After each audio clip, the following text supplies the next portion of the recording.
সুপ্রিয় দর্শক আসসালামু আলাইকুম। সবাইকে স্বাগতম জানাচ্ছি আজকের গুরুত্বপূর্ণ সংবাদে। প্রথমে জানিয়ে দিচ্ছি সংবাদ শিরোনাম, পরে বিস্তারিত।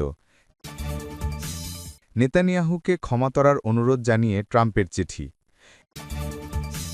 এদিকে সৌদি আরবে হঠাৎ ভারী বৃষ্টি, মক্কায় রেড অ্যালার্ট। এবং সবশেষে থাকছে যৌথভাবে সন্ত্রাসবিরোধী মহড়া করল পাকিস্তান ও সংযুক্ত আরব আমিরাত। শুনছিলেন সংবাদ শিরোনাম, এখন বিস্তারিত। তার আগে ছোট্ট একটি আবেদন, যদি আপনি ন্যায় ও মানবতার পক্ষে থাকেন লাইক দিন। গাজার শিশুদের ভালোবাসা দেখাতে চাইলে কমেন্টসে লিখে জানান গাজাই শান্তি চাই। আর সাবস্ক্রাইব করুন আমার চ্যানেলটি, কারণ আমরা বলি সেই কথা যা অনেক মিডিয়া আড়াল করে। এখন চলুন বিস্তারিত দেখা যাক। নেতানিয়াহুকে ক্ষমা করার অনুরোধ জানিয়ে ট্রাম্পের চিঠি। ইসরায়েলের প্রধানমন্ত্রী বেঞ্জামিন নেতানিয়াহুকে ক্ষমা করার অনুরোধ জানিয়ে দেশটির প্রেসিডেন্ট আইজ্যাক হারজোগকে চিঠি দিয়েছেন মার্কিন প্রেসিডেন্ট ডোনাল্ড ট্রাম্প। বুধবার ১২ নভেম্বর চিঠির বিষয়টি নিশ্চিত করেছে হারজোগের কার্যালয়। এক প্রতিবেদনে রয়টার্স বলছে, দুর্নীতি ও ক্ষমতার অপব্যবহারের অভিযোগে নেতানিয়াহুর বিচার চলছে, যদিও গাজায় সামরিক অগ্রাসনের কারণে অসংখ্যবার শুনানি পেছানো হয়েছে। এর মধ্যে নিজের ঘনিষ্ঠ মিত্রকে বারবার ক্ষমা করার আহ্বান জানাচ্ছেন ট্রাম্প। এবার সরাসরি ইসরায়েলি প্রেসিডেন্টকে চিঠি লিখলেন মার্কিন প্রেসিডেন্ট। চিঠিতে তিনি বলেছেন, আমি ইসরায়েলের বিচার ব্যবস্থার স্বাধীনতাকে শ্রদ্ধা করি, তবে আমার বিশ্বাস নেতানিয়াহুর বিরুদ্ধে করা মামলা একটি রাজনৈতিক ও অন্যায় পদক্ষেপ।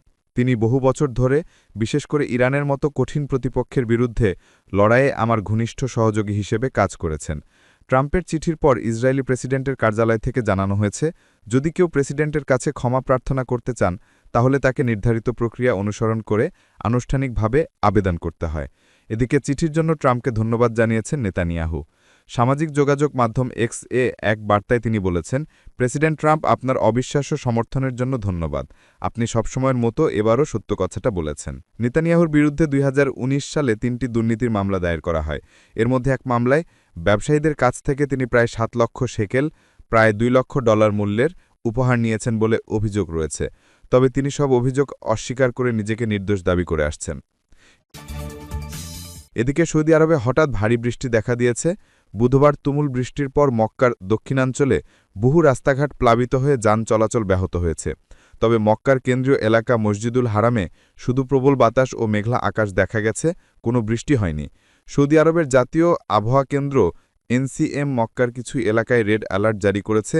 সংস্থাটি জানায়, ওই অঞ্চলে প্রবল বর্ষণ, শিলাবৃষ্টি ও আকস্মিক বন্যার আশঙ্কা রয়েছে, যা রাত পর্যন্ত চলতে পারে। সামাজিক যোগাযোগ মাধ্যমে ছড়িয়ে পড়া ভিডিওতে দেখা গেছে, দক্ষিণ মক্কার দিফা সহ বিভিন্ন এলাকায় যানবাহন জলাবদ্ধ রাস্তা দিয়ে চলাচল করছে। এসব এলাকায় টানা দ্বিতীয় দিনের মতো প্রবল বৃষ্টি হয়েছে।